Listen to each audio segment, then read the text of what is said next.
하나님 말씀 보겠습니다. 히브리서 13장 9절부터 16절까지 제가 9절부터 봉독하도록 하겠습니다. 여러 가지 다른 교훈에 끌리지 말라. 마음은 은혜로서 굳게함이 아름답고 음식으로서 할 것이 아니니 음식으로 말미암아 행한 자는 유익을 얻지 못하였느니라. 우리에게 제단이 있는데 장막에서 섬기는 자들은 그 제단에서 먹을 권한이 없나니 이는 죄를 위한 짐승의 피는 대제사장이 가지고 성소에 들어가고 그 육체는 영문 밖에서 불사름이라. 그러므로 예수도 자기 피로써 백성을 거룩하게 하려고 성문 밖에서 고난을 받으셨느니라. 그런즉 우리도 그의 치욕을 짊어지고 영문 밖으로 그에게 나아가자. 우리가 여기에는 영구한 도성이 없으므로 장차 올 것을 찾나니 그러므로 우리는 예수로 말미암아 항상 찬송의 제사를 하나님께 드리자. 이는 그 이름을 증언하는 입술의 열매니라. 오직 선을 행함과 서로 나누어 주기를 잊지 말라. 하나님은 이 같은 제사를 기뻐하시느니라. 아멘. 오늘 이제 히브리서 마지막 시간입니다. 지금까지 말씀을 함께 나누게 됨을 하나님께 감사를 드리고, 우리 히브리서 13장을 지난주에 말씀드렸고 또 그때 못 나눈 말씀을 오늘 이제 마지막으로 나누도록 하겠습니다. 9절에 보니까 여러 가지 다른 교훈에 끌리지 말라. 이 다른 교훈이 있다는 거예요. 다른 교훈. 지금도 물론 이제 다른 교훈이 있죠. 뭐 안상홍이라든가 또 뭐 여러 가지 구원파라든가 많아요. 또 이만이라든가 이런 다른 복음이 많은데, 그때 이 히브리서를 쓸 당시에 1세기의 기독교에는 어떤 다른 교훈이 있었는가? 대표적인 것이 영지주의라는 거예요. 영지주의가 뭐냐면 예수님이 인간의 몸으로 육체를 입고 오지 않았다는 거예요. 예수님은 영으로 왔다는 것입니다. 예수님은 그래서 죽음도 영으로 죽은 거고 그 다음에 부활도 영으로 부활했다는 거예요. 그래서 어떻게 거룩한 하나님이 인간인 죄의 몸을 입고 이 땅에 올 수 있느냐? 안 된다는 것입니다.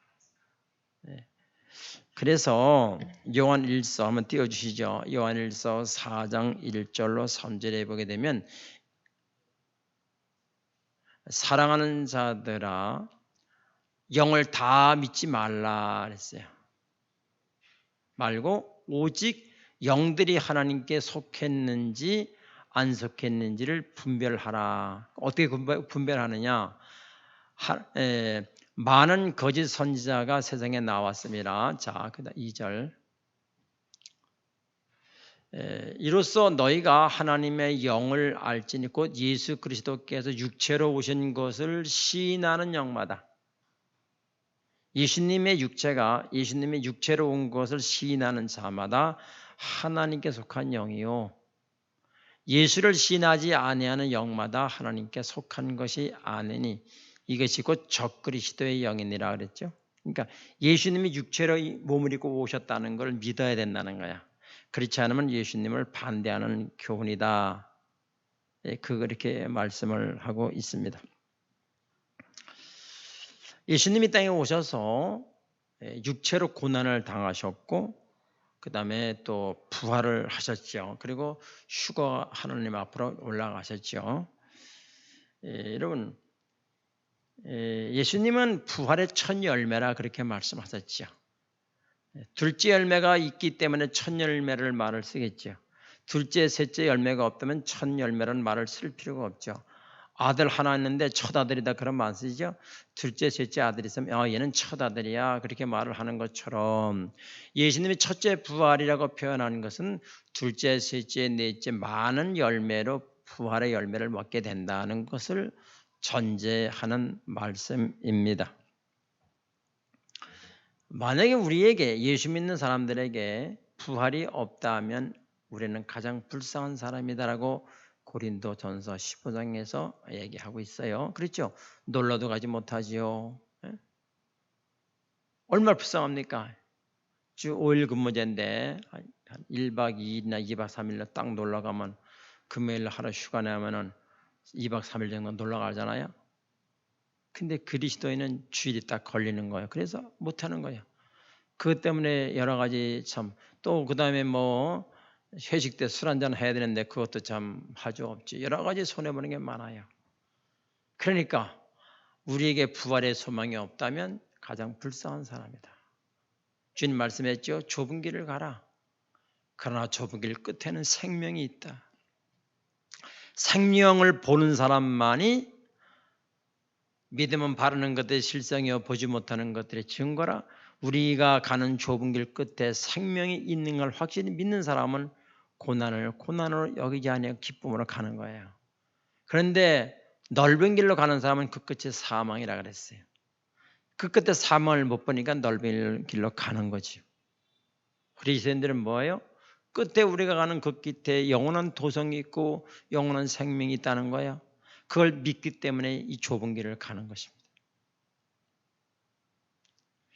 어떤 분이 저한테 상담을 하러 왔어요.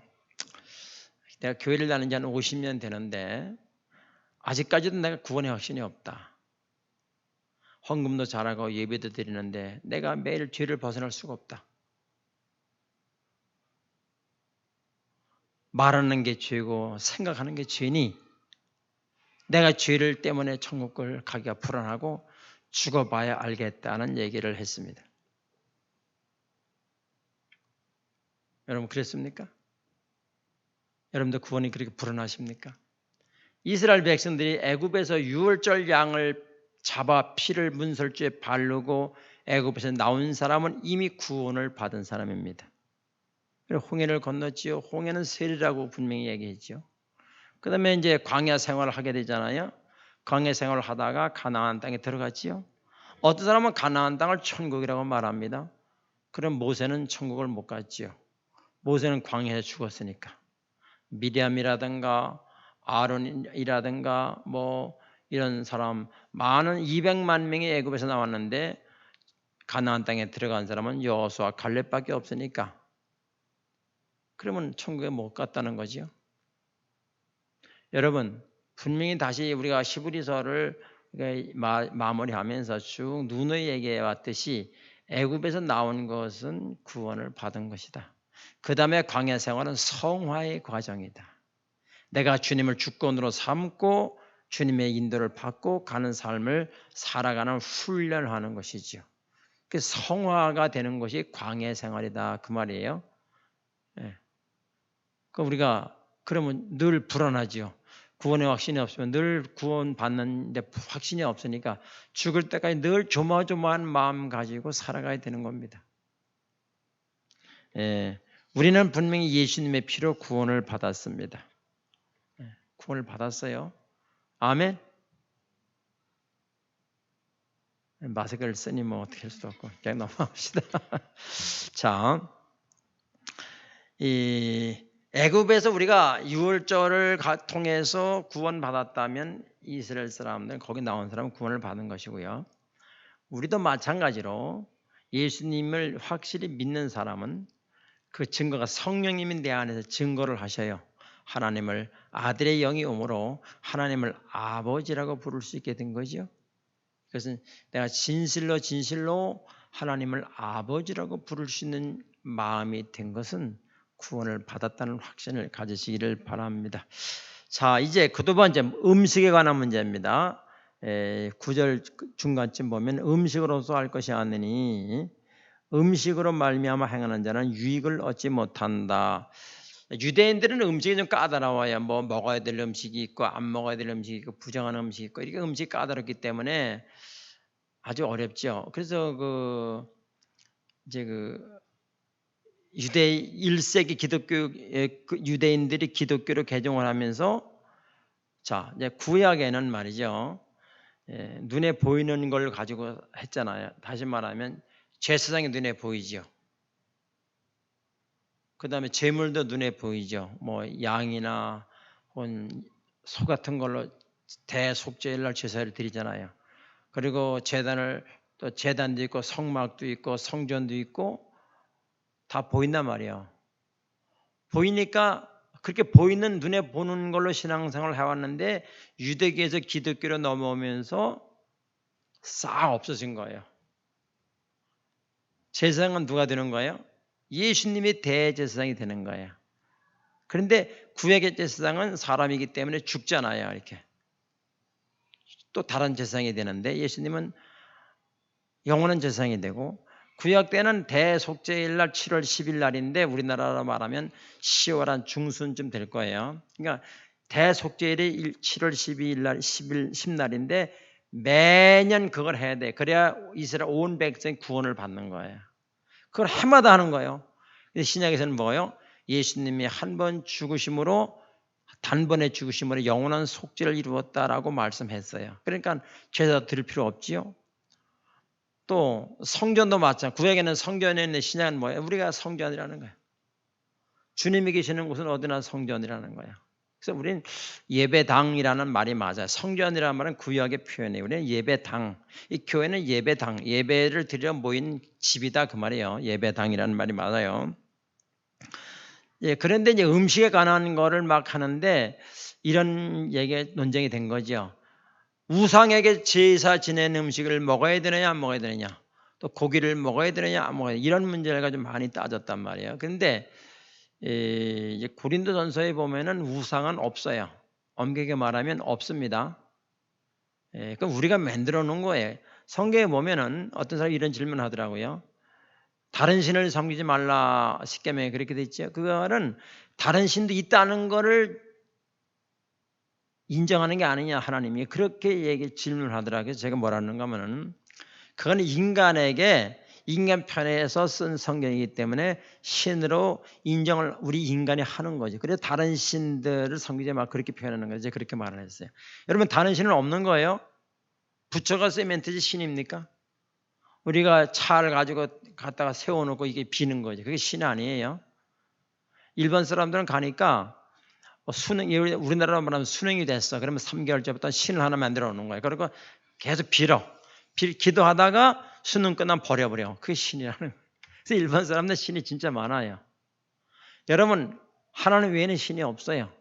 우상도 없어요. 근데 거기에다 제진했다고 그걸 먹지 못하는, 이건 웃기는 거란 말이에요. 이거는 믿음이 약한 사람이 하는 거예요. 그래서 이제 여기 보면 이제 로마서 14장 2절을 한번 띄워주실까요? 보면은 어떤 사람은 모든 것을 먹을 만한 믿음이 있고, 이거 우상 거 아무것도 안 해 먹어도 돼, 이런 사람이 있고, 믿음이 연약한 자는 채소만 먹느니라. 그거 먹으면 안 돼.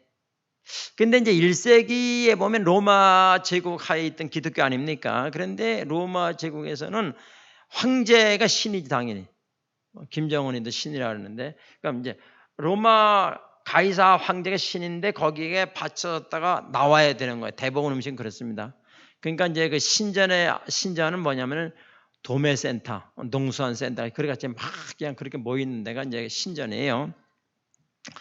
거기서 그걸 다 거쳐 나오기 때문에 그걸 먹어야 된다, 안 먹어야 된다. 그런 이제 논란이 있었죠. 자, 고린도전서 8장 4절 보면, 요즘 우리가 이제 고린도전서를 새벽마다 보는데요. 여기 보게 되면은 이 고린도전서 8장에서 전부 다 우상의 제물에 대해서, 음식의 물에 대해서 얘기를 하고 있는데, 그러므로 우상의 제물을 먹는 일에 대하여는 우리가 우상은 세상에 아무것도 아니며 또한 하나님은 한 분밖에 없다, 이렇게 말했죠. 그러니까 그 우상의 제물은 그건 여러분 아무것도 아니에요. 근데 이제 이 고린도전서는 7장, 8장, 9장, 10장으로 가면서 어떻게 됐냐면은 이 고린도 교회 사람들이 질문한 거를 대답하는 형식으로 돼 있어요. 성경 구성이. 근데 이제 이 고린도 사람들이 우상의 제물을 가지고 바울에게 질문을 한 거예요. 우상의 제물을 먹어도 됩니까? 안 먹어도 됩니까? 자기가 논쟁하던 것을 바울에게 질문한 거예요. 그런 거에 대한 대답이 고린도전서 8장인데, 바울은 음식에 관한 문제를 뛰어넘어서 뭐라고 결론을 내리는가 하면, 음식은 먹어도 되고 안 먹어도 된다, 그렇게 말해요. 그러니까 아무것도 아니다. 다만 내가 우상의 제물을 먹는 걸 보고 믿음이 약한 사람이 시험을 받는다면 나 안 먹겠다. 먹고 안 먹는 게 중요한 게 문제가 아니라 성도를 세우는 게 중요하다. 이렇게 이제 얘기를 해요. 그래서 우리가 꼭 뭐 우상의 제물 뿐만 아니라 먹어도 안 먹어도 되는 게 많아요. 근데 믿음이 약한 사람이 그걸 보면 시험 될 것 같아. 안 먹겠다. 그래서 사도 바울은 난 영원히 그렇다면 고기를 영원히 안 먹을 수 있다라고 말을 하는 거예요. 그 덕이라는 지식의 최고의 정점은 덕입니다. 지식의 정점은 이제 하나님 입장에서는 덕이에요. 지식의 정점이라고 표현을 했습니다. 하여튼간에 그래서 로마서 14장에서 또 고린도전서 8장에서 또 여기서도 음식에 관한 문제를 굉장히 많이 다루고 있어요. 여러분 마음대로 드셔요. 마음대로 드세요. 너무 많이 드시지 마시고 영양을 위해서 드셔요. 고기도 잡수시고. 그러니까 음식을 먹어야 이런 협소한 문제를 가지고 사람들이 교인이다 아니다 이렇게 하면 안 되죠. 그 다음에 이제 10절에서 16절까지는 조금 많은 말이 이렇게 혼합이 돼 있어요. 간추린다면 속죄의 제를 드릴 때에 어떻게 하느냐? 속죄의 제물은 무엇이냐? 속죄의 제물을 드린 후에 그 피는 성소와 지성소에 뿌리고 붓고 하는데 그 나머지 고기는 어떻게 하느냐? 이런 문제를 같이 이렇게 섞어서 얘기해 놓은 데가 10절부터 16절까지 말씀이에요. 거기에 대한 말씀을 드리겠습니다. 자, 구약 때 제사가 많지요. 여러 가지 제사가 많아요. 그 제사에 대해서 제가 언제 한번 이제 일명요연하게 한번 이제 제물과 그 의에 대해서 말씀드릴 수 있는 기회가 있을 것입니다. 이 구약의 유대인들에게 중요한 절기들이 많은데 제일 중요한 것은 유월절이에요. 유월절입니다. 속죄 제사에는 속죄 제사예요. 이 속죄 제사를 잠깐 소개한다면 아까도 말씀드린 대로 7월 10일 날 제물을 가지고 드리는 건데 제물은 소나 양 이런 것을 가지고 이제 제물을 드리는데 이제 그 성소 안에는 두 가지의 제단이 있어요. 하나는 놋제단이 있고 향단이 있습니다. 놋제단 위에서 잡지요. 짐승을 잡고 피가 흐를 거 아니겠어요? 그럼 피를 가지고 지성소 안으로 대제사장이 1년에 한 번 들어가는 거예요. 거기서 피를 뿌릴 때 이제 이스라엘 백성들의 죄가 용서가 되는 게 대속죄일입니다. 그런데 이제 놋제단은 짐승을 잡는 것이고 그 조금 더 가면 지성소 가기 전에 뭐냐면 향단이 있어요. 향단은 이제 그 제사장이 피를 가지고 그 안으로 들어갈 때에 제사장이 안 보일 정도로 연기에 가려서 안 보일 정도로 아주 연기가 많이 올라와요. 그 안으로 지성소 안으로 들어가죠. 그게 이제 향단인데 이제 시편에서는 이 향단에서 피어오르는 연기를 기도라고 표현했죠. 그래서 나의 기도가 주의 앞에 분향함과 같이 되며 이렇게 말했죠. 그래서 이제 시편에서는 이 향단의 향을 연기를 기도라고 표현을 많이 했습니다. 그 다음에 이제 다 끝났어요. 그러면 그 나머지 짐승의 뭐 가죽, 뼈, 똥 이런 게 많을 거 아니겠어요? 그걸 가지고 영문 밖으로 나가는 거예요. 이스라엘 백성들은 가운데 법궤를 중심으로 성소를 중심으로 해서 동서남북으로 세 지파씩 사방으로 이렇게 나눠서 캠프를 하는 거예요. 그런데 이거를 버리는 데가 어디냐면 서쪽 방향이에요. 서쪽. 이걸 영문 밖이라 그러는 거예요. 그래서 지금 교회 이름도 서문교회라는 게 있어요. 서문교회라는 건 그걸 염두에 두고 지은 쪽이에요. 서쪽이 아니라 서문교회라는 뜻입니다. 그래서 거기서 다 태우는 게 소각장이죠. 한마디로 말하면 자 이제 여기서 그 설명을 듣고 다시 봐요. 10절을 봅니다. 우리에게 제단이 있는데 장막에서 섬기는 자들은 그 제단에서 먹을 권한이 없다. 이게 무슨 말인가 하면요. 다 고기를 태워버리니까 거기서 일하는 종사자들이 고기를 먹을 수가 없다 그 말이에요. 다 속죄제는 그렇게 하는 거예요. 그 다음에 이는 죄를 위한 짐승의 피는 대제사장이 가지고 성소에 들어가고 그걸 뿌리게 되죠. 이제 쏟고 붓고 막 그런 게 되죠. 육체는 영문 밖에서 불사한다. 그 말이에요. 이제. 자, 구약에서는 다 눈에 보이는 거죠. 제사장도 눈에 보이고 제물도 보이고 제사되는 성막도 눈에 보이고 다 보이는 거잖아요. 근데 이 유대교 사람들이 기독교인이 되면서 아무것도 안 보이는 거예요. 예수님은 대제사장 되는 예수님은 하늘나라 승천하고 없지요. 성전은 다 허물어져도 없지요.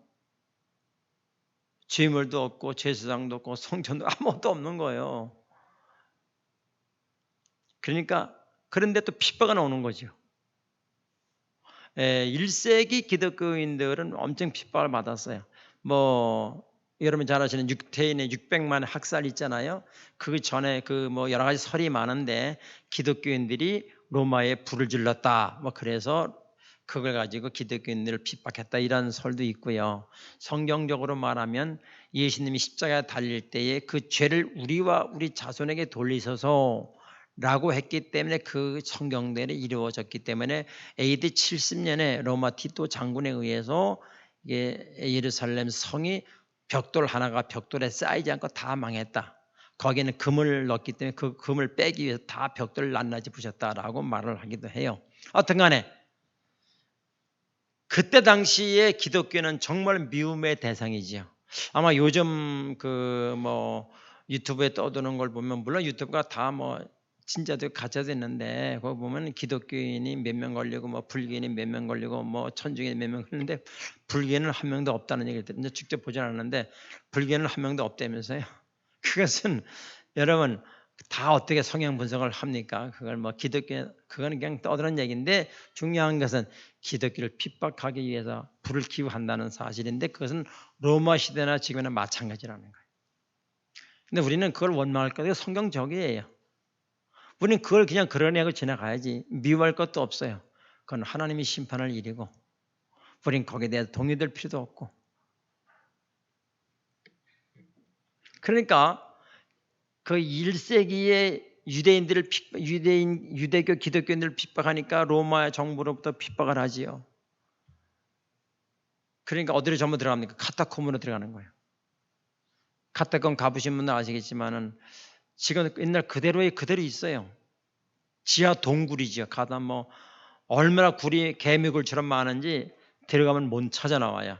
화살표를 보고 가야 찾아 나와. 이럴 정도로 개미굴처럼 막 꽉 차 있어요. 거기서 어떤 사람은 태어나서 거기 죽는 거예요. 그러니까 나이가 오래 못 살죠. 30을 못 넘기는 사람이 부지기수고 그 카타콤 속 지하 동굴에서 빛도 없는 그곳에서 태어나서 죽는 거예요. 지금 우리가 아무리 고난당한다 할지라도 그때 그 정도는 당하지 않잖아요. 그러나 그럼 우리가 왜 핍박을 받아야 되냐? 당연한 거죠. 예수님은 우리와 연합체가 됐다고 그랬어요. 내가 내 안에 하나다. 그리고 포도나무 비유에서도 포도나무에 붙어있는 가지가 너다라고 말했잖아요. 그러니까 우리는 예수님과 뗄래야 뗄 수 없는 운명 공동체예요. 이게 중요한 말이에요. 그분이 부활했기 때문에 우리도 부활하는 거예요. 왜? 연합 공동체이기 때문에. 그분이 고난받았기 때문에 우리도 고난받는 게 당연한 거죠. 연합 공동체이기 때문에. 이걸 왜 피해가려고 하면 안 된다 그 말이에요. 이게 세상 구조예요.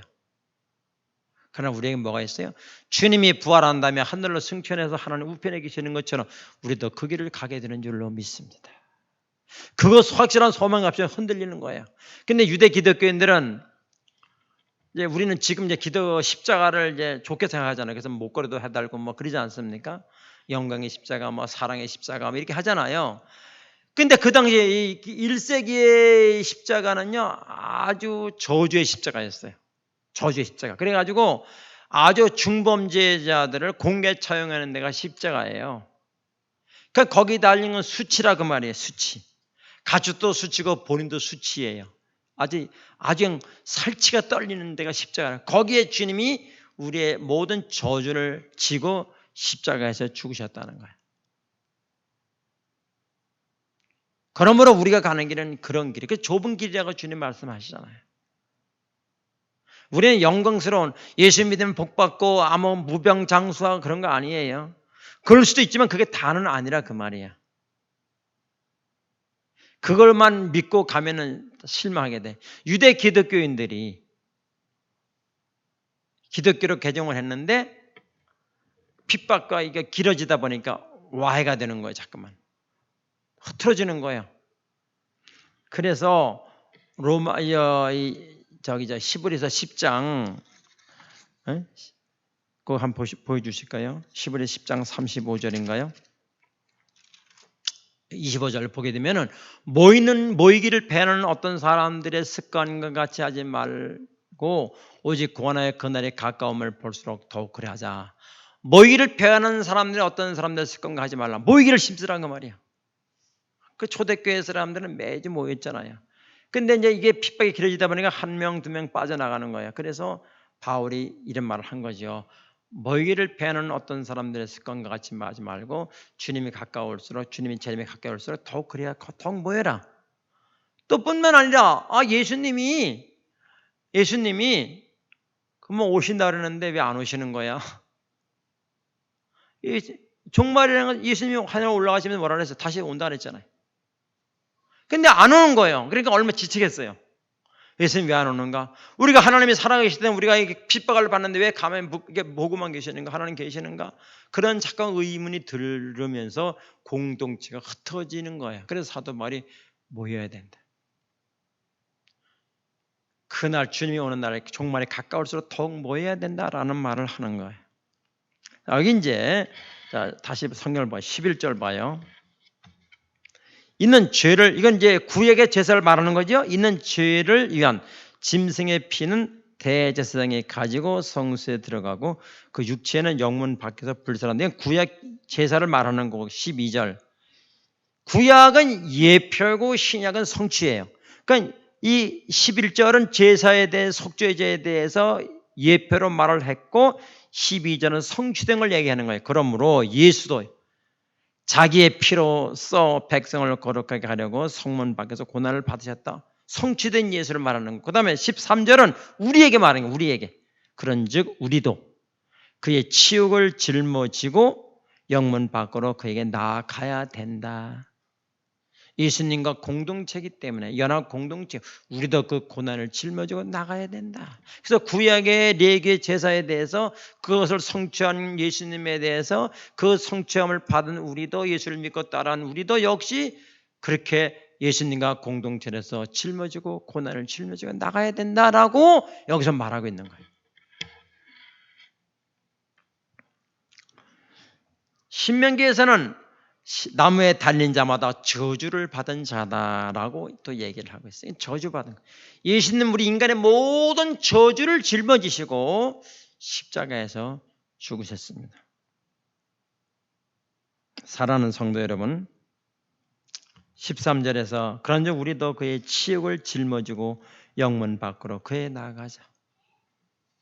우리는 예수 믿는 그리스도인이라는 이름 때문에 치욕을 당하는 건 영광스럽게 생각해야 된다.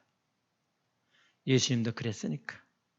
우리도 예수님을 따라가는 우리는 똑같은 시스템화에 살아가게 된다는 것입니다. 다른 종교는요 똑같아요.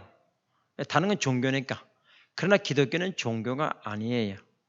넓은 의미의 종교라고 말을 해서 우리도 그냥 수긍을 하긴 하지만 기독교는 종교가 아니에요. 다른 사람들은 불교, 이슬람, 여러 가지 종교예요. 종교. 그러니까 종교 연합체라는 게 있죠. 우리는 기독교는 종교가 아닙니다. 1세기 때에 로마 장로로부터 기독교인이 핍박을 받으면서 그 당시 이제 그런 게 있었죠. 길드라고 하는 상업 조합이 됐어요. 그 길드라는 상업 조합에 가입을 못하면 경제 활동이 안 되는 거예요. 마치 이런 거죠. 한국 사람이 일상생활 하는데 중국 제품 안 쓰고 일상생활 할 수 있는 그 가능합니까? 안 된대요. 중국 제품 안 쓰고는 한국 생활에 일상생활이 불가능할 정도로 중국의 제품이 많이 한국에 들어와 있는 거예요. 한국 사람이 카드 안 쓰고 생활하나 할 수 있나요? 안 되는 거예요. 이제 그런 것처럼 그 당시에는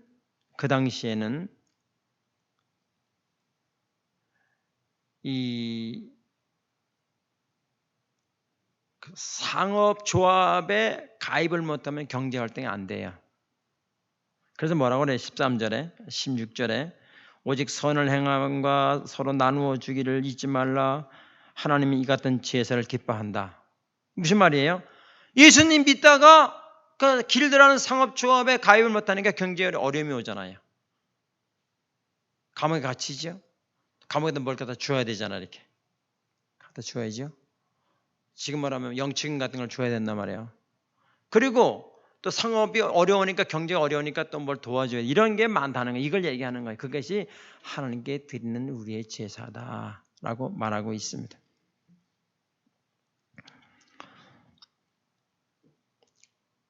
우리는 우리가 가는 길은 핍박의 길이고 좁은 길입니다. 그러나 이걸 끝나면 누가 예수 믿겠습니까? 예수 믿지 않는 사람들은 우리 보고 뭐라고 그래? 미쳤다고 그래요. 하나님이 보이기를 해요. 뭐 보이는 게 아무것도 없는 거예요. 우리는 아무것도 없잖아. 뭐가 보입니까? 예수가 보입니까? 뭐 하나님 보입니까? 뭐가 보여? 아무것도 없는 거예요. 그러니까 미쳤다고 그러지. 우리 보고 미쳤다고 그래요. 하나님 앞에 헌금하지요. 주일날도 놀러 못 가고 연휴 때 중거 주일이 끼면 어디 갈 수도 없어. 주님을 위해 뭐 충성을 또 하지요. 이모 저모로 뭐 하지요. 그러니까 미쳤다고 그래. 그러니까 우리 끝에는 뭐가 있죠? 생명이 있어요. 우리 끝에는 영원한 도성이 있어요. 이 땅에 아무리 화려한 건물이고 화려한 도시를 할지라도 주님이 불어버리면 끝나는 것이고, 이 땅에서는 영원한 게 단 한 가지도 없어요. 그러나 우리의 끝에는 영원한 도성이 있다고 여기 말하잖아요. 14절에서 우리가 여기에는 영구한 도성이 없으므로 장차 올 것을 찾는다. 장차 올 게 뭐예요? 영원한 도성이라는 거지. 이 믿음이 없으면 이 길을 도저히 갈 수가 없어요. 눈물이 나고 경제적으로 손해가 온다 할지라도 이 길을 가야 되는 거죠. 요즘같이 코로나19 시대에는 경제적으로도 많이 어려울 수 있지요. 기독교인이라는 것 때문에. 저는 이런 생각을 해봐요. 어떤 회사, 대기업의 회사에 취직할 때에 종교란을 앞으로 쓸 것 같아요. 저는 뭐 대기업에 취직을 안 하면서 모르겠는데, 그 종교란을 쓴다면 기독교라 써야 될 거 아니겠어요? 그때 믿음이 약해서는 안 쓸 수도 있어요. 불교라고 쓰기 뭐라니까 무교라고 쓸 수 있겠죠. 주님을 부인하는 거겠죠. 근데 당당하게 기독교라 쓰면 떨어질 수 있어요. 그거를 각오해야 된다. 그거를 각오할 시대가 온다는 거예요. 이미 왔는지도 몰라요. 누가 앞서 난 그리스도인이라 당당히 말할 수 있는 그런 믿음이 있어야 된다는 거예요. 근데 우물우물하거나 뭐 질문하면 딴소리를 돌린다 이러면 안 된다는 거예요. 제가 중국에 가서 선교하다가 공안에 잡혀가지고 조사를 받는데, 어떤 건 대충 얘기했는데 진짜 목사입니까? 물어보면은 또 당신이 그러면 내가 그거 아니라고 할 수, 아무리 공안 앞이라고 그래도 내가 아니라고 그럴 수 없잖아요. 내가 기독교인이라고 내가 앞에 강단에서 설교했다고 말 안 해서 사진 다 찍었는데, 고발한 사람이 사진 다 찍어서 다 줬잖아요. 어떻게 내 부인합니까? 그런데 말을 하려고 그 질문했는데, 그때 누가 한 5번 그런 고비가 왔는데 그때 전화가 와. 그래서 질명을 잊어버렸어 그 사람이. 어떤 데도 누가 뭐 담배 한 대 줘 이래 또 그러면 이제 담배 한 대 달라 그러면 이제 주면서 또 잊어버려. 이렇게 고비를 한 100번 넘긴 것 같아. 그래서 뭐 한 번이라면 의원이 하겠는데 몇 번 넘기니까 하나님 이렇게 보호하시는 건 내가 거짓말 할 수는 없잖아. 아무리 거짓말 할 게 있지 않을 게 있지, 그렇죠? 그런데 그런 모면을 6번 정도 넘긴 것 같아요. 그러니까 다 잘 되고 끝날 때 우리 한번 놀러 오라 인사하고 왔지만은, 그러니까 뭐 아무것도. 여러분, 우리가 그리스도인으로서 어디 취직할 때에 기독교인에 묻는다면 기독교인으로 말을 해야죠. 돈 몇 푼 이익 때문에 아니라고 말할 수 없잖아요. 당당하게 말하십시오. 주님은 그거를 딱딱 체크하고 있는다는 사실을 알아야 됩니다. 다니엘에게 사자굴 속에 들어가는 위기가 없었다면 어떻게 다니엘이 그렇게 위치에 올라갈 수 있겠어요? 그렇잖아요. 그러므로 우리에게 다가오는 고난을 고난이라고만 생각하지 마시고 하나님이 주는 기회라고 생각하면 주님이 얼마나 기뻐하실까요? 자, 우리 초기 기독교는 그렇게 어려울 정도로 막 흩어지고, 그래서 주님 바울은 흩어지지 말라 그렇게 말씀을 했습니다. 마지막으로 어떻게 살아가는 것이 그러면 예수의 치욕을 짊어지고 살아가는 삶이냐. 15절에 보니까 그러므로 우리는 예수로 말미암아 항상 찬송의 제사를 하나님께 드리자. 남을 나눠주고 도와주는 것도 제사라고 그랬고, 여기 보면은 찬양하는 것도 제사라는 표현을 했어요. 제사를 하나님께 드리자. 이는 그 이름을 증언하는 입술의 열매다. 우리가 사회생활하면서 예수님 믿는 거 안 믿는 거 확실히 알 수 있어요. 불신자 우리를 보면 알아요. 뭘 봐서 아느냐? 감사를 보면 알아요. 찬양과 감사는 같은 동의어예요. 시편에서는 같이 썼어요. 자, 그런데 우리는 이 세상 사람들 앞에서 뭐든지 감사, 예수, 진짜 예수 믿는 사람이 이렇게 있는 거예요. 근데 불평해봐요. 그 예수 믿는 사람이 교회 다니는데 안 믿어요. 우리는 이 세상을 살아가면서 하나님께 감사하고 찬양해야 한다. 지난번에 말씀드렸지만은 아브라함의 조카가 잡혔어요. 그래서 아브라함이 318명의 가정에서 키운 군대를 동원해가지고 9부족과 연합된 9부족이 연합된 그 사람들과 싸워서 이겼잖아요. 아브라함이. 그래가지고 롯도 찾아오고 잊어버렸던 그 노행 그 재산 다 찾아왔잖아요. 그때 누가 나타나요? 멜기세덱이 나타나는 거예요. 그래가지고 말하잖아요. 자기는 자기가 잘 싸워 이긴 줄 알았는데 웃기지 마라. 하나님이 이기게 해준 거야. 그러잖아요. 그러니까 아브라함이 그걸 알아요. 아 맞다 인정. 그러면서 하나님께 뭐라 11조를 드리잖아요. 아 하나님이 이기게 해주셨구나. 그때 감사가 나와요. 그때 하나님을 찬양하게 되는 거죠. 우리는 이 세상을 살아가면서 참 위기가 많죠. 그러나 좋은 일, 위기, 질병, 건강, 돈 문제, 자녀 문제 다 포함해서 하나님이 인도해 주고 계신다는 사실을 믿는 사람은 감사로 제사를 드릴 수 있어요. 그리고 나에게 많이 주신 것은 혼자만 쓰라고 하는 것이 아니라 남에게 도와주라고 한 거죠. 이것이 제사라는 거죠. 그래서 우리 그리스도 피로 한 형제, 원래 성교회에서는 형제라는 말이 맞아요. 뭐 직분은 계급이 아니에요. 그냥 형제 자매예요. 습관상 맞고 집사님 그러는데 그건 일하는 거고 다 형제가 맞아. 다 형제. 왜? 형제란 말은 한 자궁에서 나왔다 그 말이에요. 그게 한 형제 아니에요? 우리는 예수의 피로 한 형제가 됐기 때문에 서로 돌아보아야 된다. 이것이 하나님께 드리는 제사다. 이렇게 살아가야 된다라고 말씀을 하고 마지막으로 다 할 수는 없으면 20절에 보면은 양들의 큰 목자이신 우리 주 예수 그리스도를 영원한 언약의 피로 죽은 자 가운데서 이끌어내신 평강의 하나님이, 자, 평강이라는 말은 이 땅에 있는 게 아니고 하늘에 속한 말이에요. 이 땅에는 평강이 없어요. 평강이라는 말은 죄를 용서받은 사람에게 주어지는 선물이에요. 내가 주는 평강은 세상에 주는 평강과 다르다 그랬어요. 이 세상의 목자는 주님밖에 없어요. 우리는 다 목자 아니에요. 주님께서 하늘로 가시면 우리 직분을 남겨주셨는데 교사들과 복음 전하는 자와 목사를 주셨다는 거예요. 왜? 하나님의 이 일을 대신하는 대리자로 준 거지 우리 목자가 아니에요. 목자는 예수님밖에 없는 거예요. 그래서 그 목자 대신 우리 주 예수 그리스도를 영원한 언약의 피로 죽은 자 가운데 이끌어내신 평강의 하나님이 우리 주님이 목자이시고 그분이 우리를 위해 죽으셨어요. 그리고 예수의 피를 믿는 사람에게 평강이 임하는데 이 평강은 고급스러운 평강이에요. 여러분 이 평강을 누리시기를 축복합니다. 어떤 가난이 오고 어떤 어려움이 와도 이 평강의 맛을 본 사람은 다른 거는 세 발의 피로 보는 것이죠. 아파도 이 평강을 뺏어갈 수 없어. 아무리 경제적으로 어려워도 이 평강을 뺏어갈 수가 없어. 사도 바울은 끝나면서 이 평강의 하나님이 너희를 모든 선한 일에 너희를 온전하게 하사 자기의 뜻을 행하시고 그 앞에 즐거운 것을 예수 그리스도를 말미암아 우리 가운데서 이루시기를 원하노라. 그 예수님이 여러분에게 평강을 이루시고 온전하게 이루어가기를 바란다. 영광이 그에게 세세무궁토록 있을지어다. 아멘 하고 끝나는 것입니다. 오늘 히브리서를 마치면서 사랑하는 여러분, 우리는 이 어떤 고난이 와도 1세기의 기독교인에게 비하면 아무것도 아니에요.